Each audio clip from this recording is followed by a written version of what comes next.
According to modern accounts, a file in the British National Archives details an extraordinary, almost unknown plot to make the Duke of Windsor, the former King of the United Kingdom, king once again. Not of Great Britain, of Hanover. That is the story repeated in modern accounts. The proposed throne was Hanover, the old kingdom linked to Britain for 123 years. But the surviving public record demands a more careful verdict. No catalogue reference has yet been produced for a standalone Hanover file. No original Count Bentinck letter is publicly available, and no Foreign Office minute has been found calling the plan nonsense. The idea may have reached British officials. It may have been discussed by royalist intermediaries in 1945 and 1946. What can be firmly established is more revealing than the legend.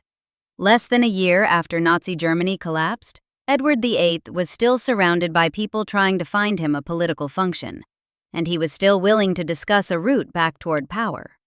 That was dangerous enough.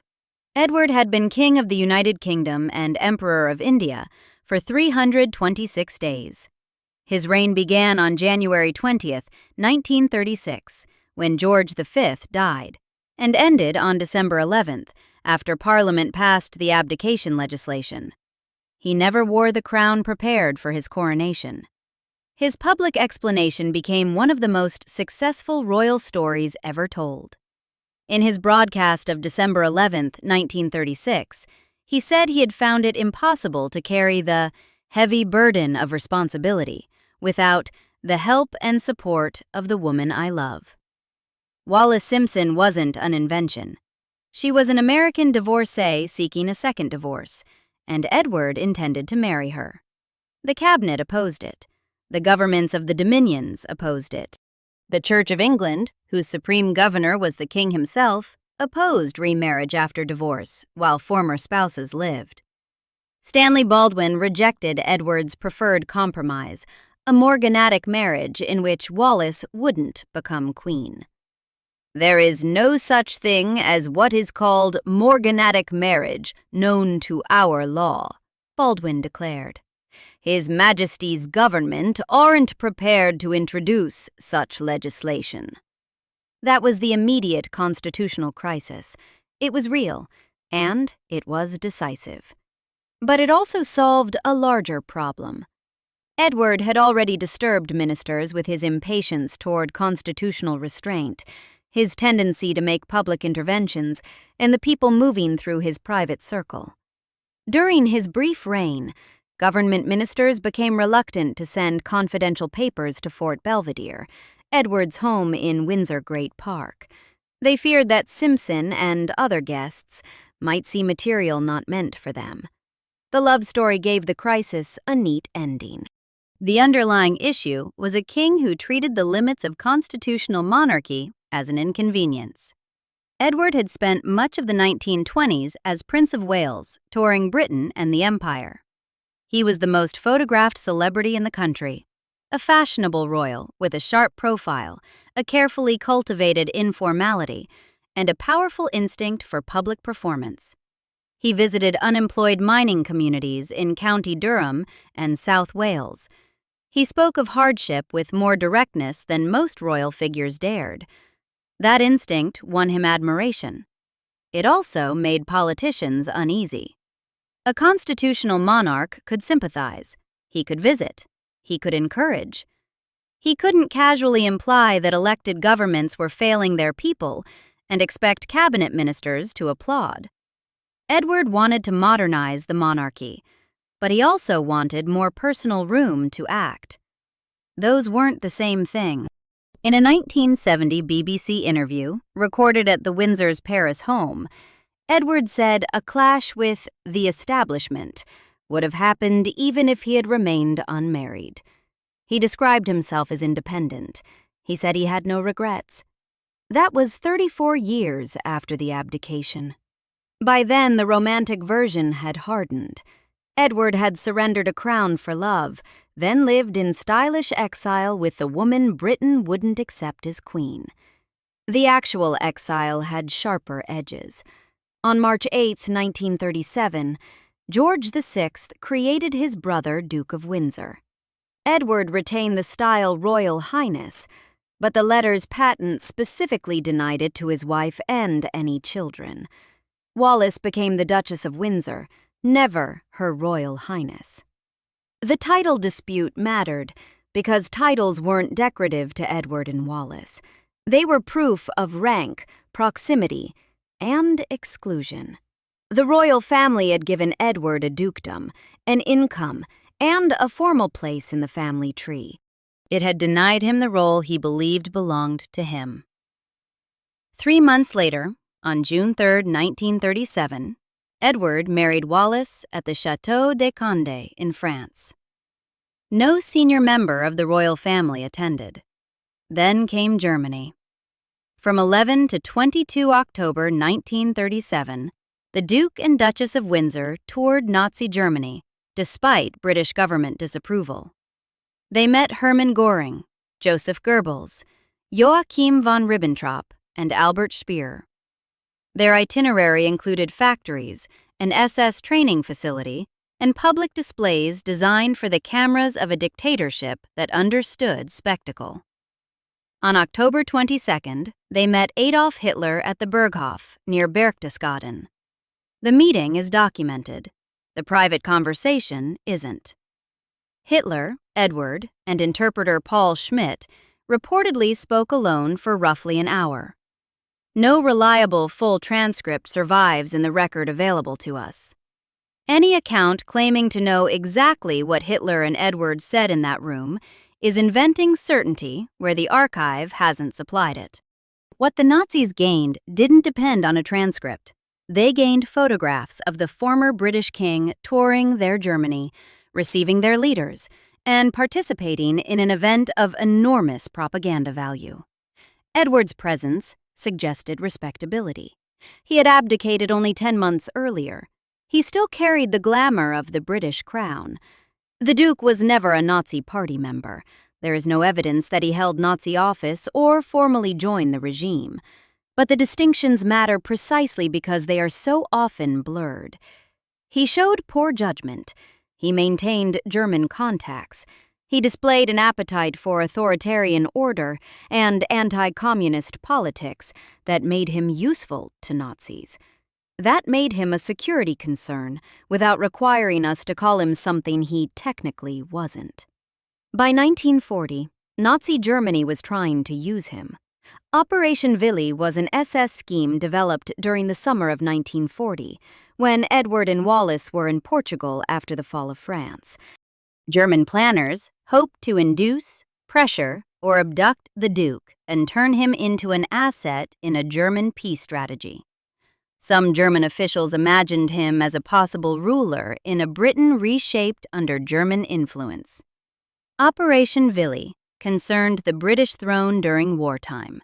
It wasn't the later Hanover idea, and the two should never be merged into one continuous plot. The operation still tells us something important.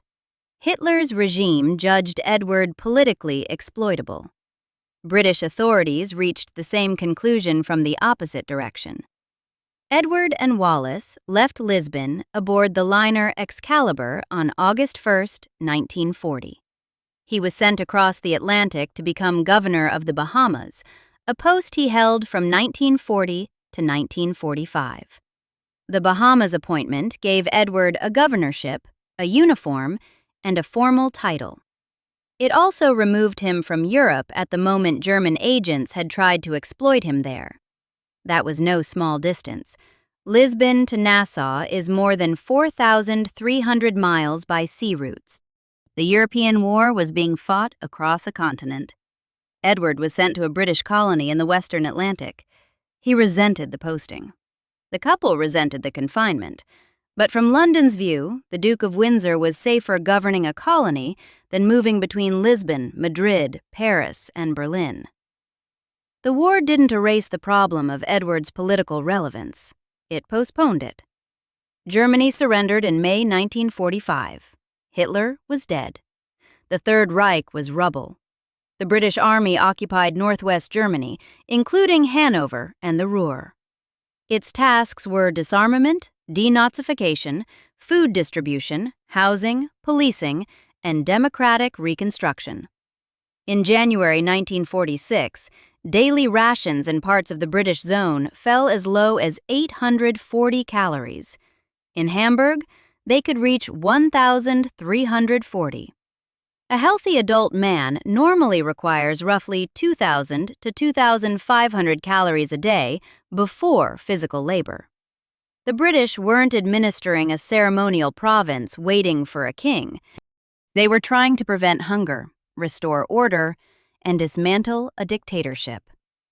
Hanover itself had been devastated by air raids. The city had housed military industry, rail connections, and Nazi institutions. Its population faced ruined homes, displaced persons, shortages, and occupation controls. This is the setting in which the Duke of Windsor supposedly received a new crown. Why Hanover? The name had real political weight in Britain. In 1714, George Louis, Elector of Hanover, succeeded Queen Anne as George I of Great Britain and Ireland. Britain and Hanover remained separate states with separate laws, administrations, and treasuries, but they shared one sovereign. That arrangement lasted from 1714 until 1837. 5 British monarchs, George I, George II, George III, George IV, and William IV, were also rulers of Hanover.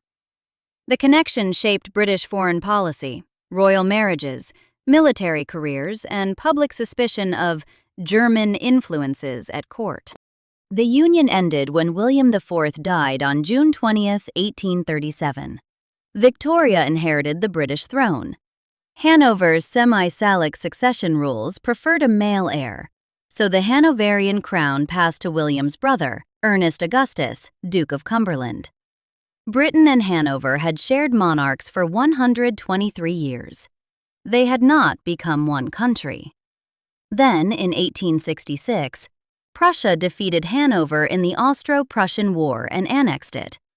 The independent Kingdom of Hanover disappeared. By 1945, there was no functioning Hanoverian state, no reigning Hanoverian king, no royal constitution, and no crown waiting in a vault for someone to inherit it. A post-war king of Hanover would have required the deliberate creation of a new monarchy in occupied Germany. Edward had no normal hereditary right to that throne. The male line House of Hanover continued separately after 1837. The relevant dynastic figure wasn't the Duke of Windsor. It was Ernest Augustus, Duke of Brunswick, a member of the House of Hanover and former ruler of Brunswick from 1913 to 1918. Ernest Augustus had married Princess Victoria Louise of Prussia, daughter of Kaiser Wilhelm II, in May 1913. Their marriage healed a long feud between the Hanoverian and Hohenzollern houses. 5 years later, the German Revolution swept away the monarchy. Ernest Augustus abdicated as Duke of Brunswick on November 8, 1918. By 1945, he was one of many German aristocrats living amid the wreckage of old titles, lost estates, Nazi associations, and family claims. His record during the Nazi era was compromised. He didn't officially join the Nazi Party, but he donated money and maintained contacts with senior Nazi figures. That didn't make him a central Nazi official. It did make him a poor symbol for a clean democratic rebirth. A Hanover restoration scheme involving Edward would therefore have needed at least 3 impossible things to happen at once. Britain would have had to abandon its policy of democratic reconstruction. The surviving Hanoverian house would have had to accept an English former king with no conventional hereditary claim. And German public opinion, after 12 years of dictatorship and 6 years of war, would have had to welcome a foreign, former sovereign married to an American duchess. The idea had dynastic theater. It had no visible constitutional machinery. Yet fragments of a story persist. One account says that in December 1945, a Count Bentinck, sometimes spelled Bentinck, wrote to British authorities in Lubeck to ask whether the Duke of Windsor would accept the throne of Hanover. The writer reportedly argued that a British-style constitutional monarchy would be suitable after Germany's political catastrophes of the previous 25 years. That would have been an astonishing letter, but the original hasn't been publicly produced. The Count's full identity hasn't been securely established. We don't have a verified date, recipient, language, archive reference, or proof that the letter ever reached Edward. We don't know whether the writer represented anyone beyond himself. The reported answer is even thinner. A later account says the proposal was technically rebuffed because Germans couldn't send correspondence abroad. No original reply has been published. A private suggestion, if it existed, would prove that someone imagined Edward on a Hanoverian throne. It wouldn't prove that Germans broadly wanted him, that Britain considered him, or that Edward accepted the offer. That distinction isn't pedantry. It's the difference between a man being named in a letter and a state preparing to crown him. Still, the Bentinck story does not stand alone in a vacuum. It appears beside a documented and more substantial post-war effort to return Edward to political relevance. The central figure was Kenneth Hugh de Courcy. De Courcy wasn't a government minister, diplomat, or a royal secretary. Born in Galway in 1909, he was an editor, businessman, publisher, political operator, and right-wing activist. He founded Courcy's Intelligence Service and edited Intelligence Digest. He had links to the Imperial Policy Group, a circle of conservative MPs concerned with imperial policy and close Anglo-American relations.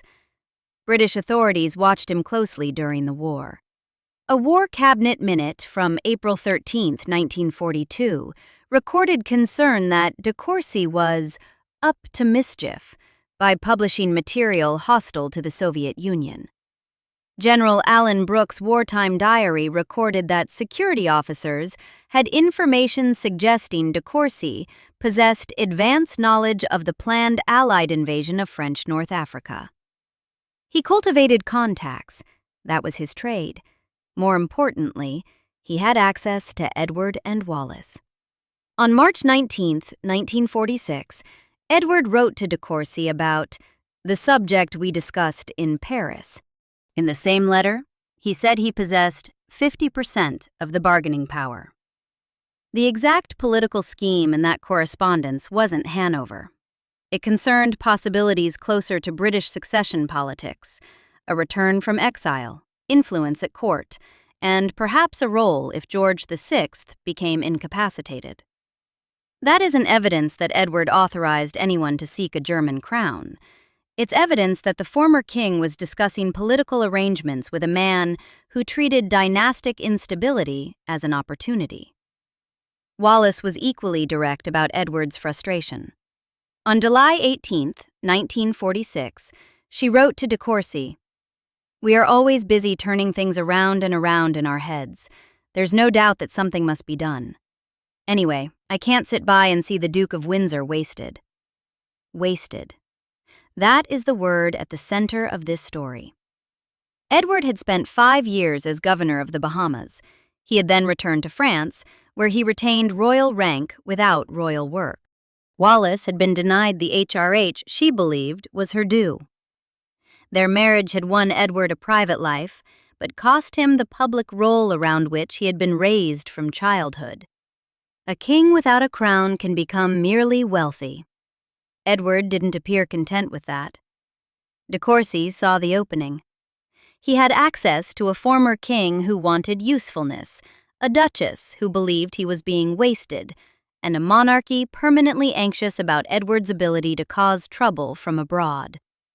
According to later accounts, a British official note dated November 5, 1946, mentioned a World Affairs article by de Courcy proposing that the British occupation zone should become a realm under a non-German monarch. The The same account says de Courcy had lunched with Edward and intended to travel to Glucksburg to meet the Duke of Brunswick and another, unnamed duke. The original note hasn't been publicly reproduced. Neither has the supposed article. We can't confirm whether de Courcy actually made those meetings, whether the article named Edward, or whether Hanover was discussed in the room. The second duke remains unidentified. But de Courcy's presence isn't a fantasy. His intimacy with the Windsors is documented. His interest in royal restoration schemes is documented. Edward's interest in post-war political bargaining is documented. Wallace's refusal to see him wasted is documented. That gives the Hanover tale a real structure, even if it does not yet give it a complete paper trail. The proposal didn't need to be realistic to be revealing. Edward's popularity had once rested on a simple image, the glamorous Prince of Wales who understood ordinary people better than the grey men around his father. His post-war predicament rested on a less flattering truth. He had never accepted being removed from the center of history. The British state had reasons to keep him there. The 1937 Germany tour had shown a former king lending prestige to a murderous regime. Operation Willy had shown that Nazi officials believed he could be exploited. The Bahamas posting had physically removed him from European intrigue. His continued correspondence with de Courcy suggested that exile had not cured his hunger for a role. No credible evidence proves Edward personally directed a Hanover scheme. No surviving letter has him saying he wanted to become King of Hanover. No British cabinet decision has been identified approving it. No Allied Control Council plan proposed it. No German referendum or political movement has been found demanding it. That absence is decisive. But absence does not make the surrounding ambition irrelevant. The point isn't that Edward nearly became King of Hanover. He didn't. The point is that a former British king, discredited by his judgment and surrounded by political adventurers, could still be presented as a useful answer to Germany's future only months after the destruction of Nazi rule. That tells us how old dynastic thinking survived the war. It also tells us why Hanover had symbolic appeal. A British royal in Hanover could be sold as a return to the old personal union. George I's world revived after 2 centuries, Britain and northern Germany linked by a crown. But the old union itself exposes the fantasy. George I inherited Britain through the Act of Settlement of 1701, which made Sophia of Hanover and her Protestant descendants heirs to the British throne. His accession was a legal succession within Britain's constitutional system. It didn't happen because London simply chose a German prince it liked. A Hanover monarchy in 1946 would have been the reverse. Britain would have been asked to implant a former British king into a shattered German territory, with no surviving Hanoverian constitution, no recognized throne, and no democratic mandate. George I arrived in London as the lawful heir. Edward would have arrived in Hanover as a political invention. That is why the proposal, if it was seriously circulated, had nowhere to go. British military government created the state of Hanover on August 23, 1946. It existed for only 92 days. On November 1st, it was merged with Brunswick, Oldenburg, and Schaumburg-Lippe to form Lower Saxony. 92 days. Less than 1 season. That brief administrative state wasn't a kingdom. It was a democratic land under occupation authority, designed to help rebuild Germany's federal political structure. Any royal project would have had to overturn that entire direction of travel. The British zone itself contained more than symbolic territory. It contained the Ruhr's industrial basin, major ports, millions of civilians, refugees, prisoners of war, displaced persons, ruined cities, and the burden of denazification. British commanders weren't looking for a decorative sovereign. They were trying to ensure that Germany could never again become a militarized dictatorship. A restored king with Nazi-era baggage would have contradicted the purpose of the occupation. Ernest Augustus, the former Duke of Brunswick, also made the idea politically poisonous. He belonged to the House of Hanover, which gave him dynastic relevance. Yet his family's history linked Hanoverian restoration dreams to the old German aristocratic order and its accommodations with Hitler. Edward carried a different but equally damaging burden. His German visit, his wartime vulnerability to Nazi manipulation, and the later release of German diplomatic records all left him with a reputation for political unreliability. A Hanover crown would have placed two compromised royal worlds together: the former British king whom Nazis wanted to exploit, and the old Hanoverian dynasty whose members had their own troubling accommodation with Nazism. That wasn't a constitutional solution.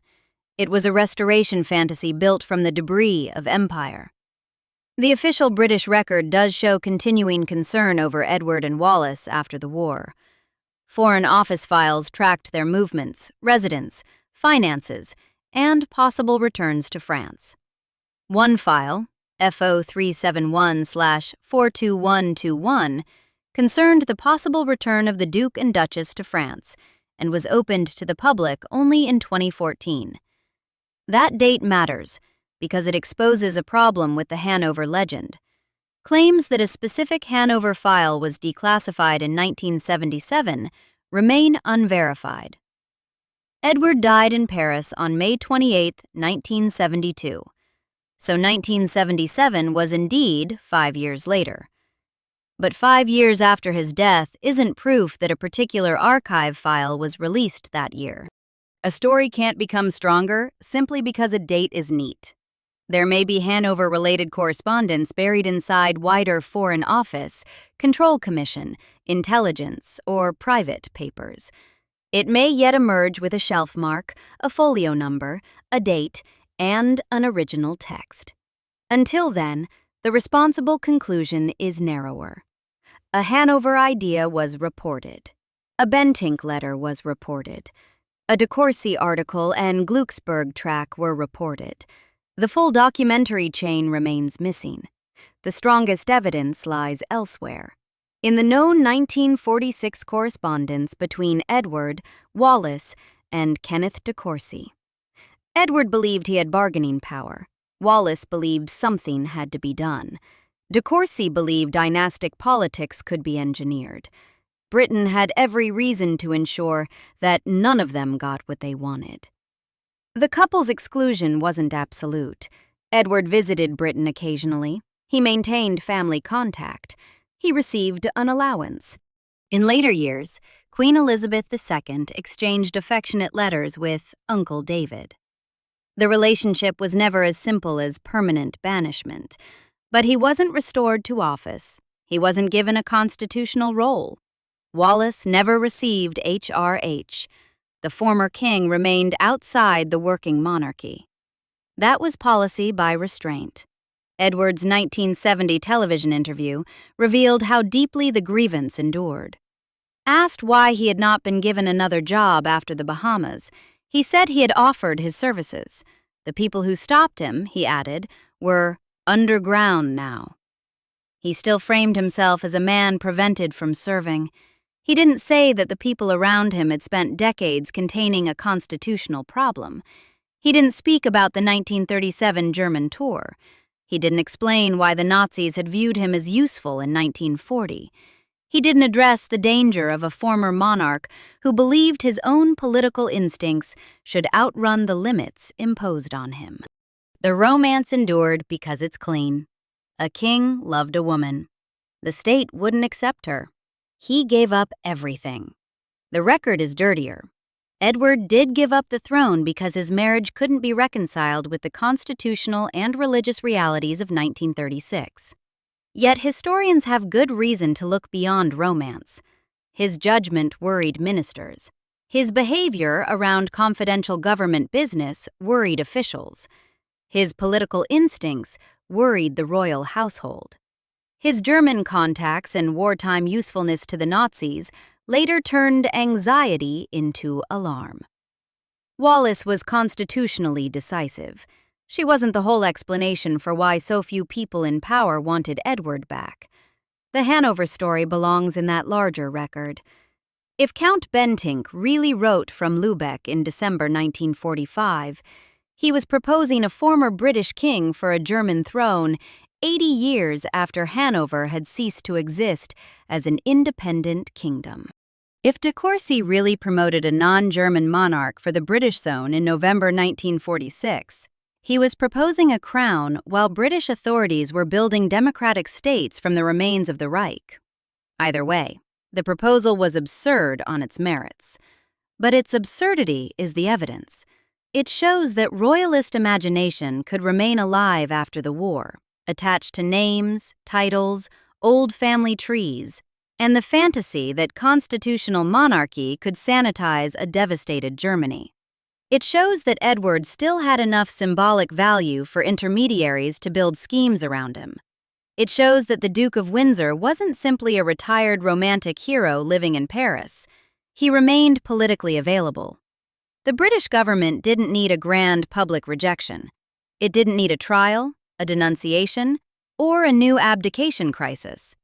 It only had to leave Edward where he was, titled, wealthy, watched, and powerless. That was enough. The old kingdom of Hanover had vanished in 1866. The temporary state of Hanover survived only from August 23 to November 1, 1946. Edward's own reign had lasted 326 days. 3. Vanished political structures. One former king still looking for a place inside history. The archive does not show Edward receiving a crown in Germany. It shows something more unsettling. After abdication, Nazi contact, wartime danger, and exile, there were still people prepared to imagine one for him.